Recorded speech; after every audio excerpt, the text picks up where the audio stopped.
Hello दोस्तों, नमस्ते। मेरा नाम रविकांत भारती है। दोस्तों, 2014 में जब नरेंद्र मोदी की सरकार बनी तो आप सभी को याद होगा, उस वक्त गुजरात मॉडल, विकास मॉडल, तो विकास करेंगे तो कांग्रेस सरकार डीजल और पेट्रोल को महंगा कर दिया। अगर डीजल पेट्रोल की बात करें तो उस वक्त स्मृति ईरानी, सुषमा स्वराज, राजनाथ सिंह और ऐसे कई भाजपा के दिग्गज नेता सड़क पर रसोई गैस और पेट्रोल डीजल का विरोध करने के लिए आ गए थे कि इनकी कीमत में इतना इजाफा है। उस विकास पे नरेंद्र मोदी आए और विकास के नाम पे आज इस देश को किस तरह से नरेंद्र मोदी और उत्तर प्रदेश में देखा जाए तो योगी आदित्यनाथ बर्बाद कर रहे हैं, वो सब पूरा देश देख रहा है। ये नरेंद्र मोदी कहते हैं कि ऑक्सीजन के अभाव में कोई एक व्यक्ति इस देश में नहीं मरा। उसका संबित पात्रा का मैं देख रहा था कि ये न्यूज़ चैनल पे आके वो मोदी भगवान है, वो तो पहले से ही कहता है कि मोदी मेरा बाप है। तो जो मोदी को अपना बाप मान लिया हो, मोदी वो कुछ भी कह दे, मुंह से वो पॉटी भी कर दे, तो उसकी प्रशंसा करना ये संबित पात्रा का जन्म सिद्ध अधिकार है। तो संबित पात्रा जो है इतना तारीफ का पुल बांध रहा था कि किसी की मौत हुई ही नहीं है ऑक्सीजन के अभाव में। तो मैं कहूँगा इस संबित पात्रा को इसका गर्दन पकड़ के और पूरे उन परिवारों के बीच में ले जाके मिलवाना चाहिए जो परिवार फेसबुक पे पोस्ट किया था कि ऑक्सीजन समाप्त हो गया अस्पताल में और मेरे पिताजी, मेरी मम्मी ऑक्सीजन के अभाव में मर रही हैं। जो परिवार पोस्ट किया था कि हॉस्पिटल एडमिट नहीं ले रहा है और यहाँ ये ऑक्सीजन के अभाव में मर रही हैं, ऐसे परिवारों से जब गोबर पात्रा, संबित पात्रा को मिलवाया जाएगा तो वो परिवार क्या करेगा पता है? ऐसे संबित पात्रा को पता नहीं वो क्या हश्र करेगा। हो सकता है वो कहते हैं ना, जूतों का माला पहना के उस संबित पात्रा को मार्केट में घुमाने का ये लोग कार्य करेंगे। खैर, संबित पात्रा बीजेपी का प्रवक्ता है। बीजेपी की प्रवक्ता की तो बात छोड़िए, आजकल बहुत सारे न्यूज़ चैनल के एंकर वो लोग बिहेव करते हैं जैसे कि वो बीजेपी के प्रवक्ता है। चित्रा त्रिपाठी को, अमित देवगन को, पता नहीं ऐसे कई लोगों ने डिबेट के दौरान ही कहा है कि आप बीजेपी प्रवक्ता का कार्य कर रहे हैं, यहाँ संबित पात्रा हैं, उनको अपना कार्य करने दीजिए और आप अपना कार्य करिए। इस तरह से गोदी मीडिया भी, नरेंद्र मोदी के मुंह से कुछ भी निकला, गोदी मीडिया सफाई देने के लिए तुरंत कूद जाएगा और इस हिसाब से कूदेगा जैसे वो भाजपा की इस तरह से बचाव करेगा जैसे वो भाजपा का आजीवन मेंबरशिप उसके पास रहा हो सकता है सरकार फंड देती हो या हो सकता है सरकार के विज्ञापन आते हैं, इसके वजह से एक गोदी मीडिया जो है पैसे पे अपने आत्मा को बेच चुके हैं। तुम लोगों से लाख गुना बेहतर मैं मानता हूं ये प्रसून वाजपेयी और अजीत अंजुम जैसे पत्रकारों को। अजीत अंजुम और प्रसून वाजपेयी देखा जाए, अविसार शर्मा देखा जाए, इन लोगों को भले ही इनकी नौकरी चली गई लेकिन यह आज जनता को सत्य दिखाकर अपना रोजी रोटी कमाने का ये लोग कार्य कर रहे हैं। दोस्तों, थोड़ा फोकस देते हैं मोदी जी की उपलब्धियों पे और योगी आदित्यनाथ की उपलब्धियों पे। इनकी उपलब्धियां क्या हैं? उत्तर प्रदेश में चुनाव के पहले योगी आदित्यनाथ चिल्ला चिल्ला के कह रहे थे कि उत्तर प्रदेश में अपराध बहुत ज़्यादा है और समाजवादी पार्टी अपराधियों का संरक्षण करती है। बेचारा अखिलेश यादव ने क्या किया? अखिलेश यादव ने तमाम जो अपराधी वर्ग के नेता सपा से चुन के आए थे, यहाँ तक कि रहते हुए विधायक को भी पार्टी से निष्कासित करके सपा की छवि को स्वच्छ करने का प्रयास किया।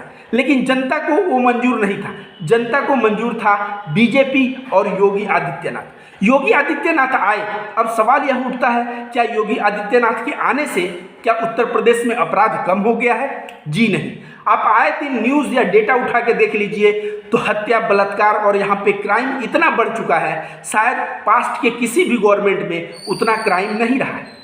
अब योगी आदित्यनाथ के सरकार में मैं बताता हूँ क्राइम दोगुना हो गया है। एक तो क्राइम जो होता है वो, दूसरे ये जो लिंचिंग हो रहा है, ये आरएसएस और विश्व हिंदू परिषद, बजरंग दल के लोग जो लिंचिंग कर रहे हैं, ये भी बीजेपी सत्ता में है, उनको पूर्ण रूप से विश्वास है बीजेपी सत्ता में है तो मैं कुछ भी कर सकता हूं और मुझे कुछ नहीं होगा।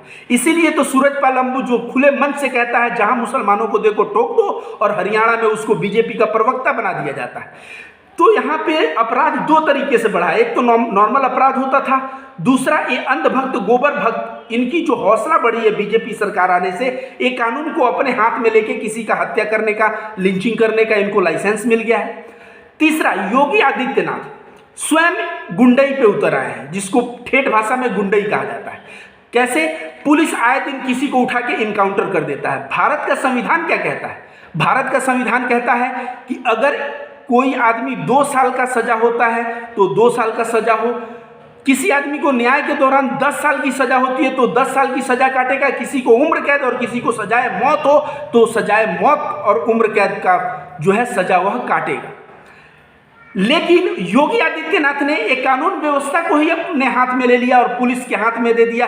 ये पुलिस स्टेट बनाने का कार्य कर रहे हैं। ये जो छोटे छोटे गुंडे जिनको देखा जाए 1 से 2 साल की सजा होगी, ऐसे गुंडे जो पिछड़े वर्ग से हैं, जो दलित वर्ग से हैं, जो मुस्लिम वर्ग से हैं, ऐसे लोगों को इनकाउंटर करने का यह कार्य किया जा रहा है।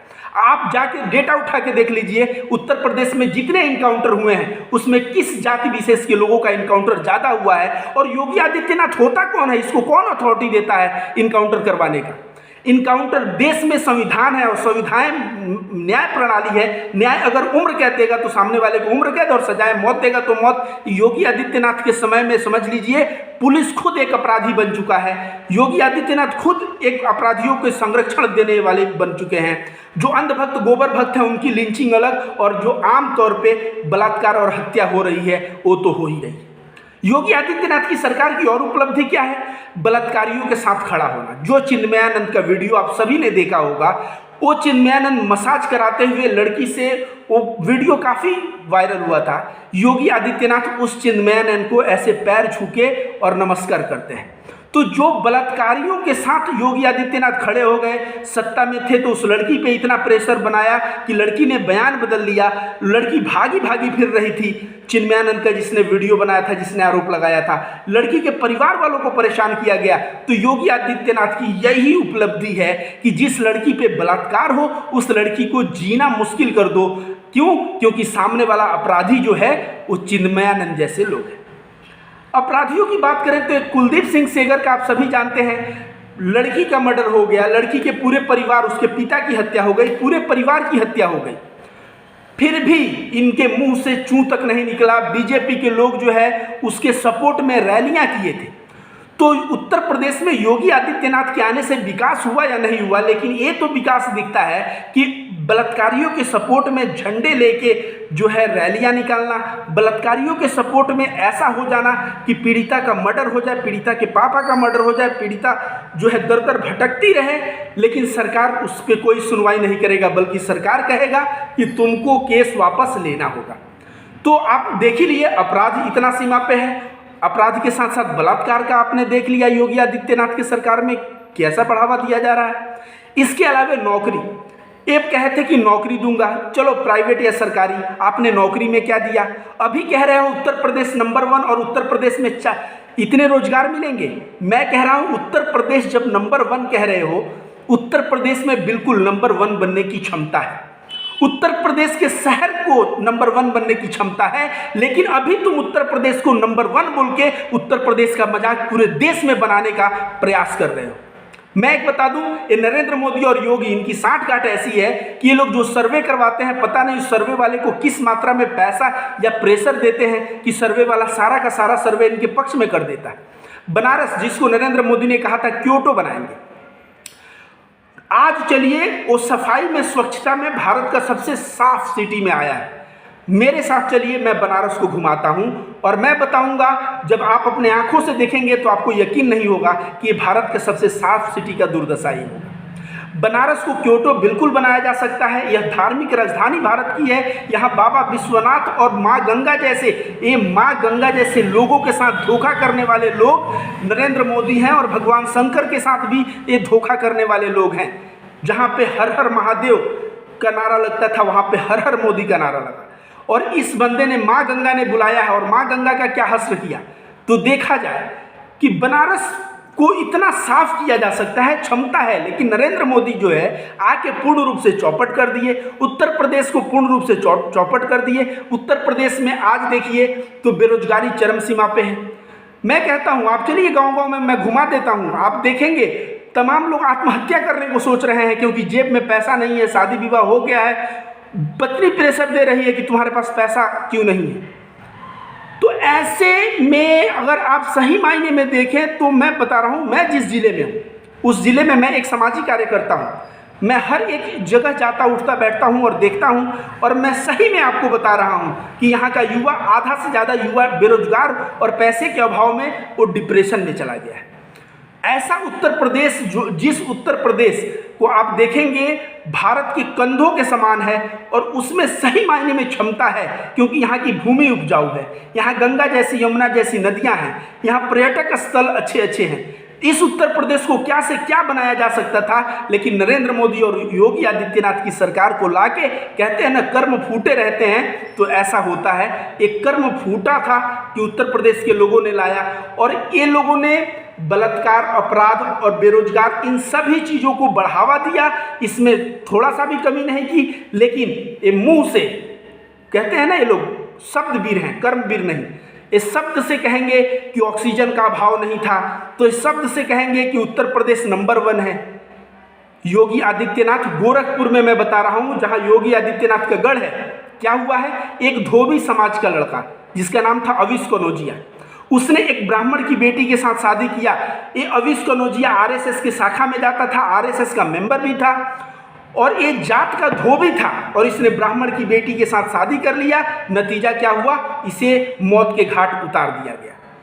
तो जब हिंदू और मुसलमान को बांट के तुम कहते हो हिंदू मुस्लिम, तो हिंदुत्व तब कहाँ चला जाता है जब कोई नीचे जात का व्यक्ति जो है ऊंचे जात के व्यक्ति से शादी करता है, जब कोई धोबी व्यक्ति ब्राह्मण समाज की बेटी के साथ शादी करता है, तब कहाँ चला जाता है ये सारा का सारा हिंदूवादी विचारधारा। ऐसे तो अभी जहाँ भाषण होगा वहाँ हिंदू मुस्लिम का बांटने का प्रयास भारतीय जनता पार्टी करेगी, लेकिन इसी समाज में कोई अगर शादी कर ले अपर कास्ट में, उसको मौत के घाट उतार दिया जाएगा। और वो भी कहाँ, जहाँ से योगी आदित्यनाथ जीतते आए हैं, गोरखपुर में ऐसा घटना हो रहा है। इसके ऊपर आरएसएस और विश्व हिंदू परिषद, योगी और बीजेपी का कोई मुंह है बोलने के लिए? ये लोग बोल नहीं पाएंगे, क्योंकि देखिए इन लोगों को न तो हिंदू को नंबर 1 बनाना है, न ही हिंदुत्व को कोई खतरा है जिससे इनको बचाना है। इनको बस अपना राजनीतिक रोटी सेकना है और राजनीतिक रोटी सेक के इन लोगों को भारत के संविधान को पंगु बना देना है कि भारत का संविधान रहे लेकिन संविधान वो बस नाम भर कर रह जाए। इस तरह की मानसिकता, क्योंकि आरएसएस की मानसिकता ये मनुस्मृति को भारत के संविधान बनाने की जो बात करते हैं, तो मैं यही कह रहा हूँ कि ये लोग न तो हिंदू के हैं, न तो मुसलमान के हैं और न ही किसी के हैं। ये लोग खुद अपने आप के हैं जो हमेशा सत्ता में काबिज रहना चाहते हैं और सत्ता में काबिज रह के जो है अपना राजनीतिक रोटी सेक के, अब कहा जाए तो अपना भला करना चाहते हैं और दूसरा कुछ नहीं। लोग कहेंगे नरेंद्र मोदी का तो कोई नहीं है, योगी आदित्यनाथ का कोई नहीं है, तो भला किसका करेंगे?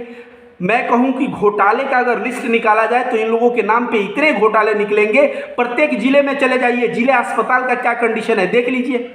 प्रत्येक जिले में जिला अस्पताल की स्थिति खराब है, लेकिन उसी जिले में भारतीय जनता पार्टी का कार्यालय आप देखेंगे, आपका माथा खराब हो जाएगा कि इतना पैसा भारतीय जनता पार्टी के पास आता कहाँ से है।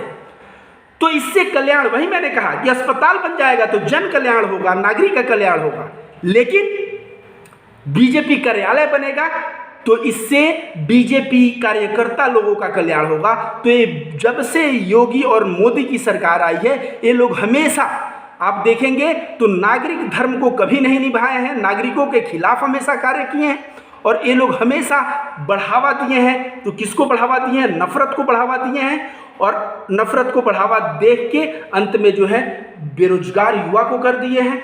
उत्तर प्रदेश और पूरे देश की स्थिति खस्ता कर दिए हैं। जो स्मृति ईरानी पेट्रोल डीजल के नाम पे जो है घुमा करती थी, वो स्मृति ईरानी पेट्रोल 100 पार हो गया, डीजल 90 पार हो गया। ऐसे में वो स्मृति ईरानी को अगर आप दिया लेके खोजेंगे तो कहीं आपसे मिलने वाली नहीं। तो ऐसे ऐसे दोहरे चरित्र के नेता हैं। अगर देश में सही मायने में भला चाहता तो चाहे बीजेपी रहे चाहे कांग्रेस, चाहे बीजेपी के रहे चाहे कांग्रेस के, वो तुरंत आते सामने और कहते कि महंगाई चरम सीमा पे है, गरीबों को क्या इस देश में जीने का हक नहीं है। लेकिन इन बीजेपी वालों को गरीबों से, गरीबी से, महंगाई से कुछ लेना देना नहीं है, न इनको हिंदू से लेना देना है, लेकिन इनको यही सारी चीज़ें दिखा के चुनाव में वोट पाना है और वोट पा के सत्ता में काबिज होके जिस तरह से लोगों का दोहन और शोषण कर रहे हैं वो होता रहेगा। धन्यवाद।